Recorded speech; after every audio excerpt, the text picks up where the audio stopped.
अभी नहीं हुआ टाइम थोड़ी हो गया लंच का।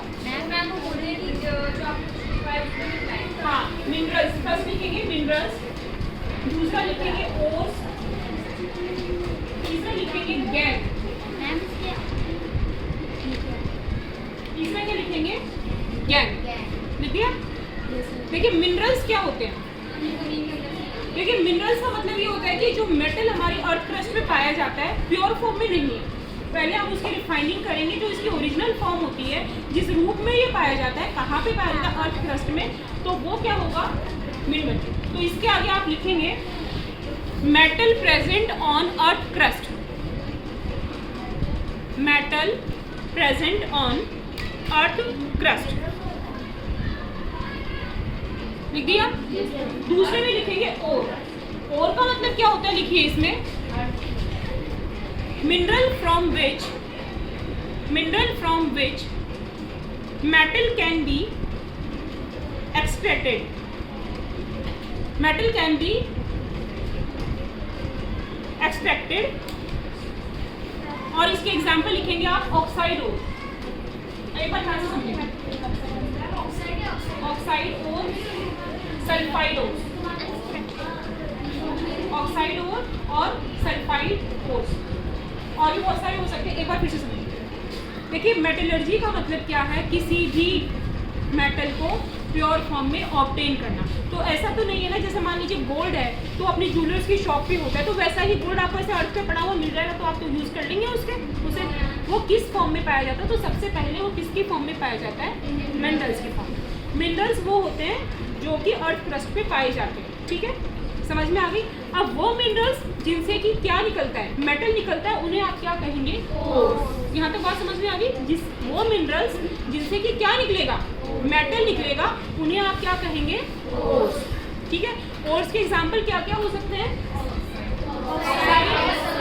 जैसे फेरस सल्फाइड हो गया, फेरस ऑक्साइड हो गया, ठीक है। तीसरा लिखिए आप, थर्ड लिखिए गैंग,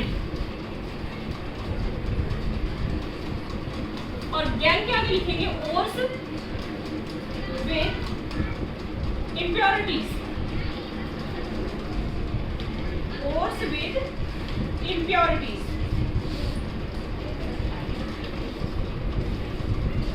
कि उस ओर में जितनी भी इम्प्योरिटी होंगी उस फॉर्म में वो क्या कहलाएगा, गैंग। अब मान लीजिए इसके इम्प्योरिटीज को हम सारी को सेपरेट कर दें तो हमें प्योर मेटल मिल जाएगा कि नहीं मिल जाएगा।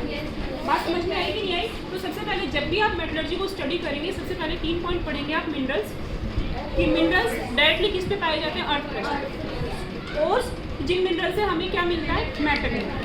और थर्ड क्या है, गैंग। ओर्स में जो जितनी भी क्या रहती है, इम्प्योरिटीज रहती है, उसे हम क्या कहते हैं, गैंग। समझ में आ गई। अब इसके बाद में हम नेक्स्ट लिखेंगे मेटलर्जी। मेटलर्जी का मतलब स्टेप्स क्या क्या होते हैं किसी भी मेटल को आपको प्योर फॉर्म में ऑब्टेन करने के लिए। तो मेटलर्जी के कुछ स्टेप्स हैं, इसको मैं मिटा दूं क्या? तो नेक्स्ट पॉइंट डाल लीजिए आप, मेटलर्जी। हाँ जी, मेटलर्जी। और मेटलर्जी के देखिए स्टेप्स क्या क्या होते हैं कि सबसे पहले आपको मान लीजिए कि गोल्ड को ऑब्टेन करना है या फिर एल्यूमिनियम को ऑब्टेन करना है। तो एल्यूमिनियम का जो ओर होता है वो होता है बॉक्साइट, ऑक्साइड नहीं, बॉक्साइट, बी, बॉक्साइट। बॉक्साइट से क्या मिलेगा, एल्यूमिनियम मिलेगा। समझ में आ गई। तो सबसे पहले आपको क्या उसका मिलना चाहिए, बॉक्साइट, मतलब उसका ओर मिलना चाहिए। तो सबसे पहला स्टेप क्या होगा, एनरिचमेंट ऑफ द ओर। यहाँ तक बात समझ में आ गई। दूसरा, उस ओर से आपका क्या मिलना, मेटल का मिलना। तो सेकंड स्टेप क्या हो गया, obtain the metal from the ore, कि उस ओर से आपने क्या निकाल लिया, मेटल निकाल लिया। थर्ड आपका क्या होता है, मेटल की रिफाइनिंग। तो मान लीजिए क्वेश्चन आपके सामने बोर्ड पे आ जाता है कि व्हाट इज मेटलर्जी। एक सिली सी चीज़ है, छोटी सी चीज़ है, उसमें कोई आपको साइंस नहीं लगानी, कोई आपको उसमें बहुत ज़्यादा नहीं पढ़ना है। सिर्फ आपको ये दिमाग में सेटअप होना चाहिए कि मुझे जो मेटल है या साइंस में जो मेटल है या इस अर्थ में जो मेटल है वो डायरेक्ट नहीं मिलता है, वो किससे मिलता है, ओर से। ठीक है, और ओर किसकी फॉर्म में, मिनरल की फॉर्म में। समझ में आ गई। तो ओर से प्योर मेटल को ऑब्टेन करना is the process that is called to be metallurgy. इसको आप शॉर्ट फॉर्म में ऐसे भी लिख सकते हो, ओर, ठीक है, ओर, और इसे क्या आपको मिल गया, मेटल मिल गया। और इस पूरे प्रोसेस को यहाँ से यहाँ तक पहुँचने के लिए जो भी प्रोसेसेस होंगे वो टोटल ओवरऑल क्या कहलाएगी, मेटलर्जी। समझ में आ गई कि नहीं आई? समझ में आ गई बेटा बात? Yes ma'am. सबसे पहले ओर, फिर ओर से मेटल मिलना, और मेटल का क्या आ जाएगा, प्योरिफिकेशन। ये इसके क्या होंगे, 3 स्टेप्स। तो आप 3 स्टेप्स ऐसे लिख लीजिए शॉर्ट में, सब में देखा वो भी समझ नहीं आएगा। सबसे पहले आप क्या लिखेंगे, ओर, ठीक है, ओर का मिलना। दूसरा लिखेंगे ओर से क्या मिलेगा आपको, मेटल। और थर्ड लिख लीजिए purification of metal, purification of metal, कि मेटल की क्या होना, प्योरिफिकेशन। आज मैं आपकी नोटबुक चेक नहीं कर रही हूँ, लेकिन हर लड़की के पास ये सारा फेयर नोटबुक में होना चाहिए। मेटलर्जी का क्वेश्चन आ गया और आपने इस तरीके से भी लिख दिया तो आपको नंबर मिल जाएंगे। और यदि आपने ये लिख दिया कि bauxite is the ore of the aluminium, तो आपको पूरे ही नंबर मिल जाएंगे, कहीं नहीं कटेगा। समझ में आ गई? नेक्स्ट देखिए,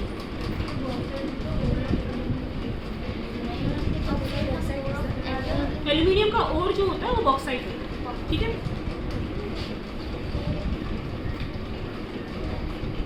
फिर नीचे लिखिए, एक प्रोसेस लिखेंगे आप, रोस्टिंग। नेक्स्ट पॉइंट डालेंगे आप, रोस्टिंग। फिर रोस्टिंग क्या होती है,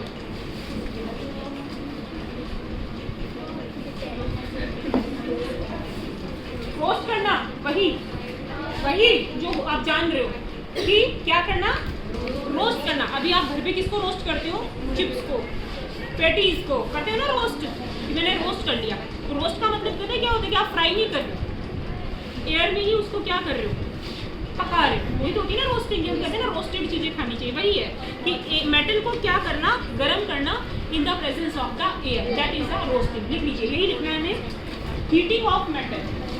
रोस्टिंग लिखेंगे पहले, रोस्टिंग में क्या लिखेंगे, हीटिंग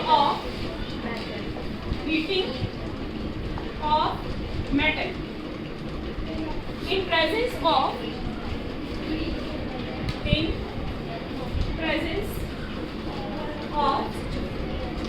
air। एयर की प्रेजेंस में क्या करना, मेटल को गर्म करना। एक रिएक्शन लिखेंगे इसमें, जैसे कि जिंक सल्फाइड, ये ओर है किसका, जिंक का। इसकी रिएक्शन किससे करवाएंगे, मैं इसमें इसको बैलेंस नहीं कर रही हूँ, O2 से, मतलब हम इसे क्या कर रहे हैं, हीट कर रहे हैं। हीट का साइन क्या आएगा, ये वाला आएगा। इसे हीट करने के बाद में ये आपको कन्वर्ट हो जाता है ZNO में, और साथ में इसमें क्या निकल जाती है, SO2, मतलब सल्फर डाइऑक्साइड गैस। इसको बैलेंस करने के लिए 2 3 2 2, समझ में आ गई? एक बार फिर से सुनेंगे, यदि आप एग्जाम में बैलेंस नहीं करके आते हैं तो आपके नंबर नहीं कटेंगे। आपका कंसेप्ट ये क्लियर होना चाहिए कि when the sulphide ore of the zinc is heated in the presence of the air, then there is a formation of the zinc oxide as well sulfur dioxide. That is a process that is called to be the roasting. कि जब zinc sulphide को air की presence में गर्म किया जाता है तो जिंक ऑक्साइड बन जाता है, और इसी प्रोसेस को हम क्या कहते हैं, रोस्टिंग। दूसरे शब्दों में what is mean by the roasting, when the heating of the metal in the presence of the air, that is the roasting. Question बहुत बार आता है, इसलिए मैं आपको बार बार बता रही हूँ। समझ में आ गई चीज? नेक्स्ट चलिए, आपने नोट किया क्या?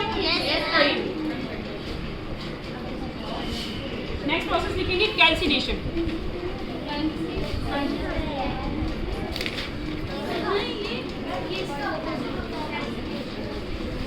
कैल्सिनेशन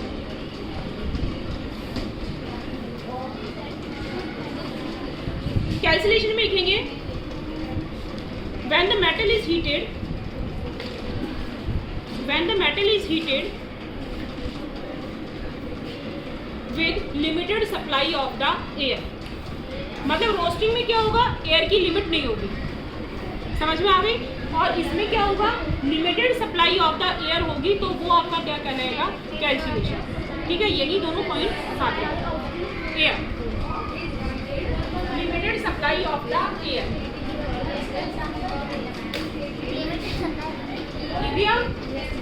नेक्स्ट लिखिए जो मेन पार्ट है, और वो जो कि क्वेश्चन आता है। नेक्स्ट लिखिए, जो मैं आपको इम्पोर्टेंट चीज कराने जा रही हूँ, लिखेंगे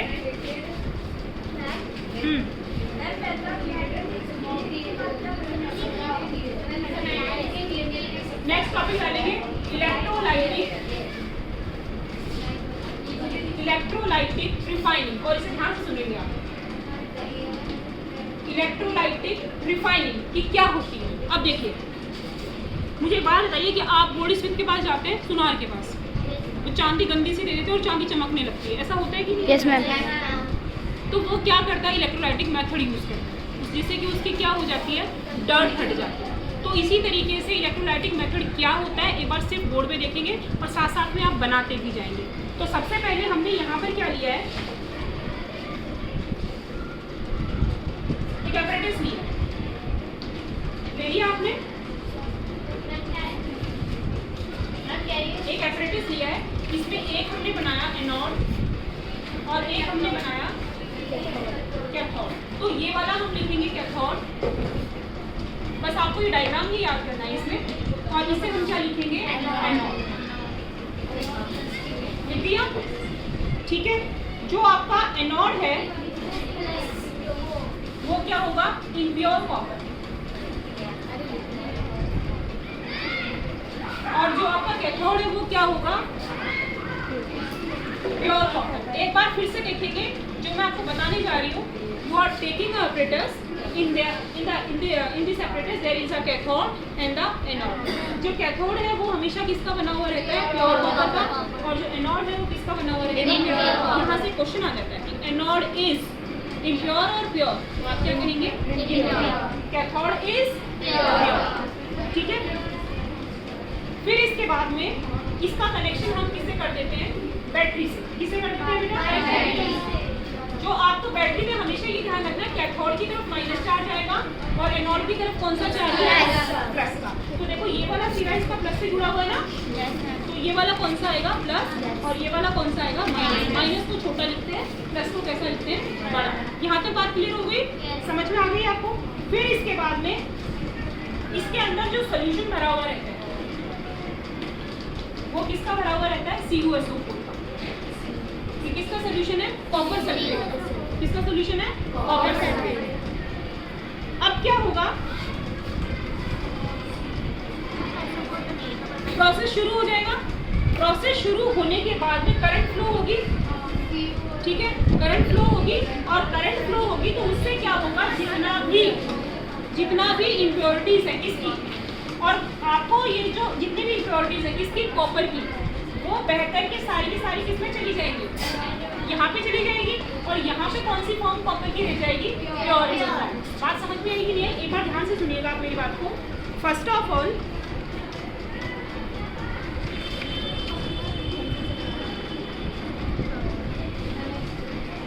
एक मिनट, इसे अब ध्यान से सुनिए। देखिए आपने क्या लिया? एक एपरेटस ले लिया। एक बार थोड़ी सी देर में बारिश देखेंगे, मैं भी देखूंगी, ठीक है? लेकिन अब एक मिनट के लिए, है ना? आपने एक बनाया कैथोड, एक आपने बनाया एनोड। कैथोड नेगेटिव था, एनोड क्या था? पॉजिटिव। आपने ऊपर इसको बैटरी से लगा दिया। बैटरी में नेगेटिव वाला सिरा कैथोड की तरफ, पॉजिटिव वाला सिरा किसकी तरफ? एनोड की तरफ। अब साहब यहाँ पे करंट फ्लो होने लग गई। जो आपका एनोड वाला था उसमें भी तो कॉपर है, प्योर वाला तो ऑलरेडी है। तो जो उसका जो कॉपर है वो क्या होगा? एनोड नीचे मेल्ट होगी, किसके अंदर? कॉपर से सल्फेट सोल्यूशन के अंदर। बात समझ में आई कि नहीं आई? मेल्ट होकर के जो प्योर कॉपर है वो जाकर के कहाँ पे चिपक जाएगा? कैथोड के ऊपर। और जितनी भी इम्प्योरिटीज है वो सारी कहाँ पे आ जाएंगी? एनोड के ऊपर। फाइनली जो इम्प्योर कैथोड वाला जो हमारा इलेक्ट्रोड है वो खत्म हो जाएगा, और वहाँ पर क्या रह जाएगी? इम्प्योरिटीज रह जाएंगी, और उसमें से जितना